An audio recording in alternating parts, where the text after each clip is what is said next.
మగ్గం వర్క్ బ్లౌజ్కి మార్కింగ్ ఎలా చేయాలి చూపిస్తాను. మిడిల్ తీసుకున్నా, మిడిల్లో ఒక మార్క్ చేశాను, తర్వాత కింద మార్క్ చేశాను. 15.5 ఉంది లెంత్, 15.5 ఇక్కడ రాస్తాను.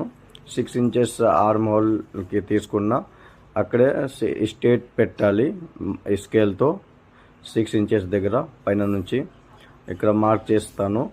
6 ఇంచెస్ దగ్గర స్ట్రేట్ మార్క్ చేస్తాను. చేసి తర్వాత చూపిస్తా. ఇటు మార్కింగ్ చేస్తాను. ఫస్ట్ చేతులు ఆల్రెడీ మార్కింగ్ చేశాను. చేతులు మార్కింగ్ చేసిన తర్వాత క్లాత్ మొత్తం మిడిల్ చేసి బ్యాక్ పార్ట్ మార్కింగ్ చేయాలి. ఇక్కడ పైన ఒక షోల్డర్ దగ్గర మార్క్ చేస్తాను.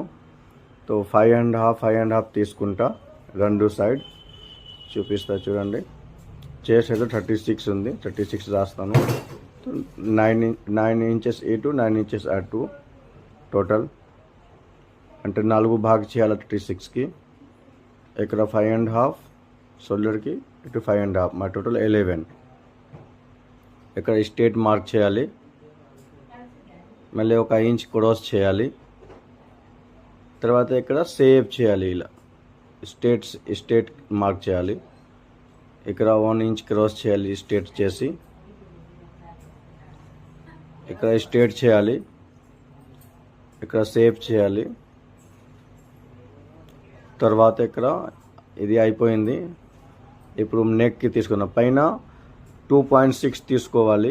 2.6 తీసుకున్నా. ఇటుగా 2.6 తీసుకుంటాను, అంటే పావు తక్కువ 3, టోటల్ 5.5 నెక్. టోటల్ 5.5 తీసుకున్నా.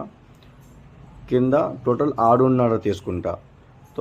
ఫస్ట్ 3.2 ఇటు 3.2, టోటల్ 6.5. కింద వైడ్ ఉండాలి, పైన కొంచెం తక్కువ ఉండాలి 1/2 ఇంచెస్, లేకపోతే షోల్డర్ జారిపోతుంది. మగ్గం వర్క్కి ఎప్పుడు కూడా మార్కింగ్ చేయాలి అంటే పైన 5.5 తీసుకున్నా అంటే కింద 6.5 తీసుకోవాలి. ఇప్పుడు నెక్ ఎలా కొలవాలి? 10.5 ఉంది, 10.5 దగ్గర మార్క్ చేస్తాను. తర్వాత ఒక ప్యాటర్న్ చిన్న ఫాల్ షీట్తో కట్ చేసి ఉంచేస్తారు, ఈజీగా ఉంటుంది. ఇక్కడ ఇలా రౌండ్ చేసుకోవచ్చు. దీంతోనే రౌండ్ చేస్తాను. యూ లాగా రౌండ్ చేస్తాను. ఇది అయిపోయింది మార్కింగ్. బ్యాక్ మార్కింగ్ ఇలానే చేయాలి. ఇప్పుడు వర్క్ కూడా చేస్తాను చూడండి. ఆల్రెడీ చేతులకి మార్కింగ్ ముందు చేశాను. వర్క్ కూడా ఇక్కడ స్టార్ట్లోనే ఉంది. బ్యాక్ పార్ట్ మార్కింగ్ చేయలేదు, అప్పుడు నాకు టైం లేదు. ఇది వేరే మగ్గంలో కూడా ఇటు కూడా వర్క్ స్టార్ట్లోనే ఉంది రెండు. ఇక్కడ ప్యాటర్న్ మార్కింగ్ ఉంటుంది, ఇది కూడా చూపిస్తా. ప్యాటర్న్ మార్కింగ్ నెక్స్ట్ వీడియోలో చూడండి. దీనికి చేతులకి మార్కింగ్ చేశాను. ఇక్కడ ప్యాటర్న్ నెక్